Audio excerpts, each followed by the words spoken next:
বিসমিল্লাহির রহমানির রহিম। আসসালামু আলাইকুম। যে যেখান থেকে আমাদের ভিডিওটা দেখছেন সবাইকে ধন্যবাদ। আর সবাই আমাদের এই মোল্লা অ্যাগ্রো ফার্মের চ্যানেলটা সাবস্ক্রাইব করে পাশে থাকবেন। আমরা আজকে আপনাদের আমাদের ফার্মের আপডেটগুলো দেখাইতে চাইতেছি। কিছুক্ষণ আগে প্রচুর এখানে ঝড় এবং বৃষ্টি হয়েছে।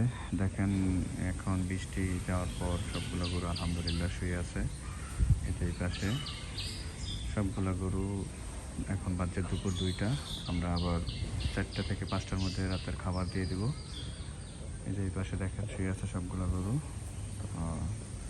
আলহামদুলিল্লাহ সকালের দোয়ায় এই যে এই পাশে সবগুলো গরু শুয়ে পড়ছে। এই যে দেখেন সবগুলো গরু শুয়ে পড়ছে। আমি এগুলো ডিস্টার্ব করতে চাই না। আর আমি আপনাদেরকে বলছিলাম যে আমরা রমজানিতে আমাদের 4-5টা করজ গরু ছিল, ওগুলো আমরা বিক্রি করছি। তারপর বলছি যে আমরা কিছু গরু নিব। এই যে দেখেন এই গরুগুলো আমরা নিয়েছি, যেটা মাত্র উঠে ফেলছে।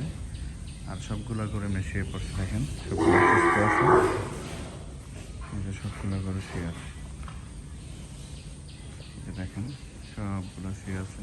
এই যে এখানে 2টা, এই একটা, এই একটা, এই একটা, এই যে একটা সাদা, কালো, তারপরে এই যে এখানে 2টা কালো, এগুলো শুয়ে পড়ছে। এগুলো নতুন গরু। এগুলো আমরা পরশুদিন আমার খামারে ঢুকছে। আমরা বৃষ্টির কারণে কোয়ারেন্টাইন করতে পারি নাই। তো আলহামদুলিল্লাহ আপনারা দোয়া করবেন যেন সুস্থ থাকে সবগুলো গরু।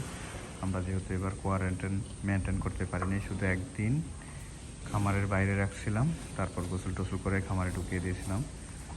তো কারণ আপনারা জানেন দূর থেকে গরু আনার পর কোয়ারেন্টাইন মেনটেন করতে হয়। কোয়ারেন্টাইন মেনটেন করলে আপনার জন্য ভালো এবং খামারের জন্য ভালো।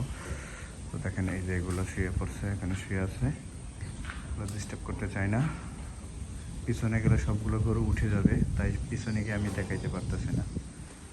সবগুলো গরু শুয়ে আছে। এই যে আমি ভিডিও করার কারণে 2টা গরু এখন লাফ দিয়ে উঠে গেছে। এগুলো পুরনো গরু, এগুলো শুয়ে পড়ছে। তো যাই হোক, আপনারা আমাদের ফার্মের গরুর জন্য দোয়া করবেন যেন সবগুলো গরু সুস্থ থাকে। আর যদি কোনো কিছু জানার কারো কিছু থাকে তাহলে আপনাদেরকে কমেন্টে জানাবেন। তারপরে দেখেন প্রচুর বৃষ্টির কারণে এখানে ফার্মের সামনে পানি জমে গেছে। আমরা এই খামারের ম্যাটগুলো এখানে দিয়ে রাখছি, যেহেতু কাদা লেগে যায়। আমাদের অনেক কাজ আছে খামারের, এগুলো করতে হবে। তারপরে যে এই পাশে আমাদের দেখেন ওই কী বলে গোবরগুলো রেখেছিলাম, এগুলো আমরা ঘাসের জমিতে দেবো। বৃষ্টির কারণে হয়তো একদিন লেট হয়ে যাবে, কালকে দিতে পারবো না যেগুলো ভিজে গেছে। তো এখানে আম গাছ ছিল, আম গাছগুলো কেটে ফেলছি।